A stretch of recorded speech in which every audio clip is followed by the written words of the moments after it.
Luzon, USA.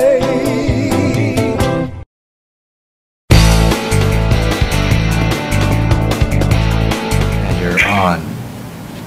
Mga ka-Balabin at mga ka-OFW, ang ating pong dadalawin ngayon ay ang Facebook page ni Dr. Benito Molino. Nakatawag pansin sapagkat marami siyang mga project na may kinalaman sa pagtulong sa ating bansang Pilipinas, lalo-lalo na sa bahaging Zambales. At siya ay nasa linya, mga ka-Balabino, at maabala natin siya. Alam ko na siya ay nagsisimula na sa kanyang panunungkulan for today. Pero pagbibigyan po tayo na makausap sa Himpapawid. Dr. Benito Molino, magandang umaga po dyan sa Pilipinas. Magandang gabi dito sa Los Angeles. Opo, magandang umaga at magandang gabi sa lahat po ng nakikinig sa buong buhay po kayo. Isang karangalan na kayo po ay naglaan ng panahon para makausap ko po kayo sa Himpapawid. On the air po tayo sa Utusa.tv na pinapanood ng ayon sa aming report ay umaabot sa 48 countries ang nanonood dito sa ating pag-uusap ngayon. Kaya gusto ko malaman kung ano po itong project ninyo na Save Santa Cruz Zambales. Alam po ninyo, sa buong bansa po ay patuloy po ang ninyo ng ating pamahalaan magkaroon ng mga pagmimina. At sa amin pong nalambing ng Zambales, bilang po ng 13 bayan, isang po sa 13 bayan ay may operasyon ng pagmimina. At ang parin po ng Cruz, Candelaria, Sindok, ay ang may pinagmaraming binahan na ngayon ay nagkaganap, no? At itong bayan ito ay ang pinakamarami sa bayan ng Santa Cruz. Kung saan ay 6 meding kampanit na ito nagbubungkal ng bundok, naninilang kagubatan, pinahapot ang buong bundok patungo sa mga bansang China, particular. No? Kaya nga po ay na kampanya na to, mayroong mahigit kung naangtak o yung bumadaan ng 2-3 beses sa isang araw na may laman. Ibig sabihin mo nito, sa buong araw, isang tak, idadaan ng 4 o hanggang 6 na beses sa kalsada ng Santa Cruz Zambales. Kung sutumahin po natin yan, halos pong kalahating minuto at 10 segundo ay dumadaan sa kulen mula sa isang umaga hanggang sa isang gabi. Kaya nga po ang mga kabayan namin doon ay umaaral na dahil hindi lang po magaling magkabaha dahil ang mga ilo ay puno na ng mga filtration, ang mga pakahan at yung mga irrigated ay apektado ng laterite. Ang kalsadang ang dati nilang magandang kalsada ngayon po ay lubak-lubak at madulas at puputik pagka-araw at tag-ulan at kung taga-ulan ay pala'y alikabok. Kaya ang mga tao pag-araw ay sarado ang mga pintana ng kanilang mga bahay dahil sa alikabok. Kaya madami ho nagkakaroon baga pagdating ng tag-araw. Kung tag-ulan naman sila naman ay exposed doon mismo ng putik kung may mga laterite, kaya marami rin nagreklamo, nagkakatid sa balat. At pagdating po dyan, dami po ang aksidente, mga accident dahil nga po sa mapupiling daan. Kung ito po ito nangyayari po nito, malaki po ang effect of kabuhayan. Hindi po yung mga buhayan dito ng mga tao tayo. Unang-una, kasi yung patayang pinagkakitaan ay apektado. Marami na ang mga tarahan at kaya hindi nakakapangarahan ng mga ilog ay apektado na rin. Kaya ang kanilang huling isda ay bawas na. At pati yung mga resort na kung saan ay umuwi ng mga turista at isa sa mga anak buhay ng ating mga kabayan ay bumaba na rin ang mga bumibisita dahil nga pangit na ang kalagayan ng dagat.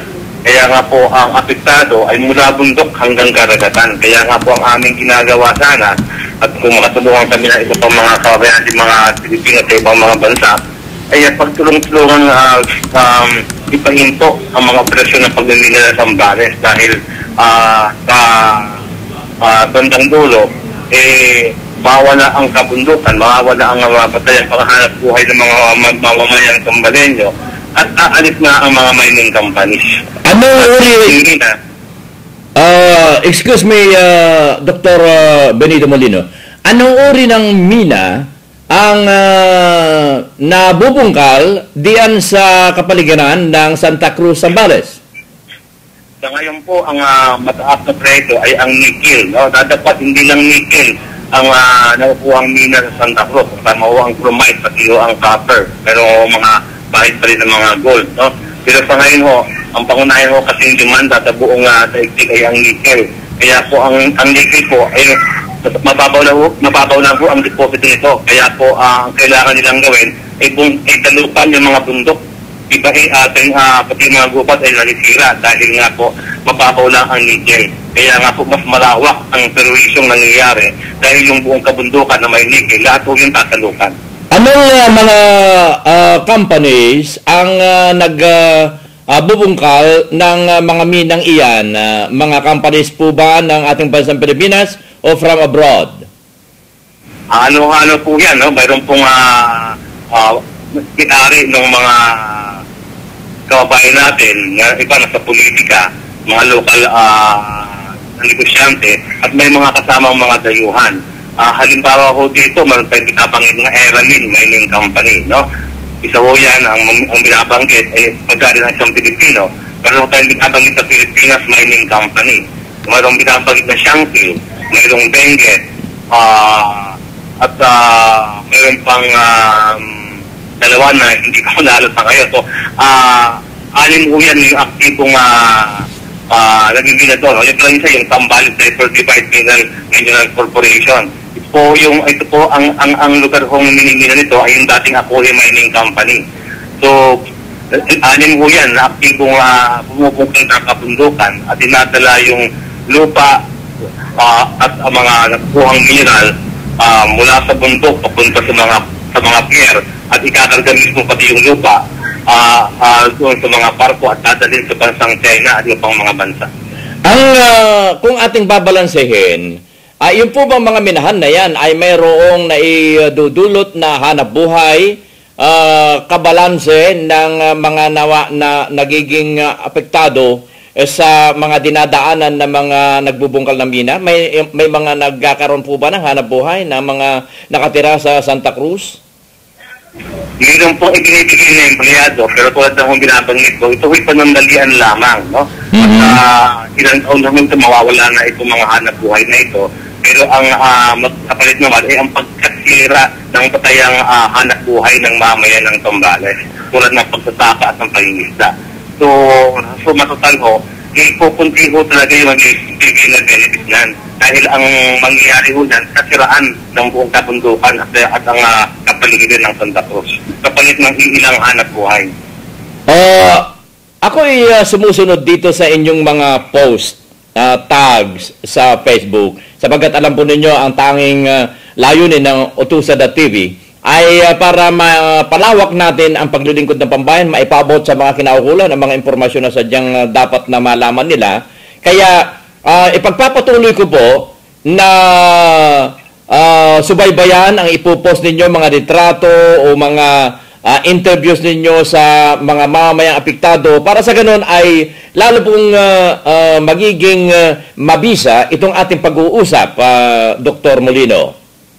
Maraming pong salamat po naman kung gano'n. Actually nga po, iniinggan nyo ko po ang mga taga doon mismo, no? Yung mga apektado na lumitaw at isa publiko ang kanilang mga hinaing dahil nga po ayon sa kanilang mga binabanggit sa akin ay hindi ko kumikilos ang lokal na pamahalaan. Kaya po ang nagaginagawa namin, ito po dinadala po namin sa pambansang antas ng pamahalaan upang sa ganon ay mabigyan sila ng karampatang tulong na kinakailangan, lalo na yung mga magsasaka na apektado talaga ng nangyayaring pag-imina doon sa lalawigan ng Zambales. Ano po naman ang reaksyon ng pamahalaan ng gobyerno katulad ng Department of Natural Resources, Agriculture and Natural Resources? Ano po ang kanilang reaksyon sa inyong mga hinaing na yan? Itong nagdaang buwan po, nung buwan ng Agosto, no, tumugon po sa ating mga liham ang tatlong kaduran ng pamahalaan, no, tatlong ahensya ng gobyerno, no. Kasama na ulit po yung MGB, yung Mineral Science Bureau, no, ng DNR, yung Department of Agriculture, at saka po yung Commission on Human Rights, no. Sila po yung sunod-sunod at dumalaw doon sa Santa Cruz upang matingnan ang nangyayaring epekto ng pag-imina doon sa mga takahan, sa mga ilog at sa dagat, no. Dapat patagal pa ngayon, tayo po naghihintay pa ng kanilang report. Tapos kahapon, kausap po din ang Department of Health, kasi po ang kanilang problema doon o yung pagkakalapon ng mga tubig, no. Kaya nga po gusto nating ipatest, ipa-examine ang tubig doon sa bayan ng Santa Cruz upang malaman natin kung ang tubig na doon na napupunta sa mga sakahan na nagagamit din ng mga tao ay ligtas pa para pangailangan ng mga hayop at ng mga tao sa Santa Cruz. Ang ibig sabihin, yung mga binubungkal nila na sinasabing mga mina sa mga kabundukan ay dinadala ng erosion from the mountain going down sa kanilang mga sakahan. Ganun po ba ang sitwasyon?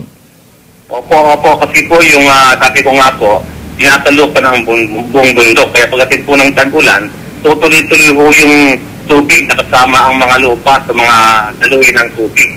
Kaya po yung halos lahat ng ilog doon ay apektado na ho ng sedimentation. Kasama na ho yung mga tubig, pati yung mga ilog, pang-irrigation, tulad ng Nailom River at ng Baito River na nagbibigay ng irrigation sa ang libong hektarya. Alam niyo, ang Santa Cruz, ito ang rice granary ng buong Zambales. Ito po ang pinakamalaking ito po ang bayan na may pinakamalaking produksyon ng bigas ng palay sa buong Zambales. Kaya po napakahalaga ng irrigation po sa bayan ng Santa Cruz. Kaya nga po, Kaya nga po ako ay nagagalak kung ang aking paglalambing sa inyo, inyo pong pagbibigyan na kung may pagkakataon kayo, kunan nyo ng retrato ang nakakalbong mga kagubatan, yung mga palayan o sakahan ng ating mga kababayan diyan sa Santa Cruz, makunan nyo ng retrato at pakipost ninyo sa inyong Facebook para sa ganon ay maipakita natin sa buong mundo ang hinggil dito at ito naman naaalalayan ng Utusan.tv para sa ganon ay maipaabot ng personal ang inyo pong mga karaingang iyan, lalong-lalo na yung karaingan ng mga katulad kong maliliit na magsasaka na hindi na kayang ipaabot ang kanilang karaingan sa mga kinaukulan sa magitan man lamang ng kahit papano na pagbibigyan ng informasyon ng ating himpilang ito ng internet television station na base dito sa aking listahan ngayong araw na ito ay umaabot sa 48 countries ang nanonood sa atin. Kaya at least yung mga kababayan natin na nasa iba't ibang dako ng mundo ay maabot po natin ang inyong mga karaingan. Kaya paki-post lamang po ninyo kung may pagkakataon kayo, paglalambing ko lamang, kunan nyo na retrato ang mga nakakalbo nating kabugubatan dyan, bunga ng mining na ito, at ganun din ang mga palayan ng maliliit na magsasaka na Santa Cruz, Zambales. Ano po? Opo kayo, Manny. Gagawin po namin yun. Ang problema lang po yung Manny, yung mga bundok na kung saan andun nag-ooperate yung mga mining companies, hindi ho yung napapasok kasi ho pinababawan ng mga minero na papasukin ang mga civilian at kumuha ng picture. Pati humijay, ayaw nila papasukin at doon sa mga binubungol ng mga bundok. Kaya po ang ating makukulan ng mga larawan ay yung mga sakahan at mga ilog, mga batis at Very good. mga pagmimina.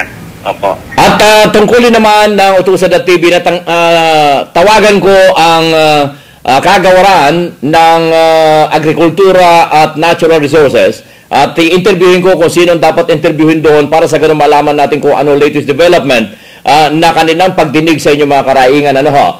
Asahan po ninyo na ako ay ko-contact sa Department of Agriculture and Natural Resources para ipaabot sa kanila mismo sa magitan ng ating internet television station o Utusan.tv ang inyong pong karaingan. Asahan po ninyo yan. Maraming pong salamat, Kuya Manny. Malaking tulong po yan sa advokasya ng mga taga-Sambales at sa kanilang pagpapanatili ng kanilang batayang panghanap buhay. Okay, at ipagpapatuloy ko ang pakikipagkontakan sa inyo. Total alam ko na inyong telepono at tayo ay magkaibigan naman sa Facebook. Patuloy ko pong susubaybayan ito. Okay, maraming salamat po at nasa inyong pagkakataon para sa inyong panghuling pananalita para sa inyong advocacy hinggil dito sa Santa Cruz, Zambales. Muli po, sa inyong lahat, maraming pong salamat sa inyong pagkikinig.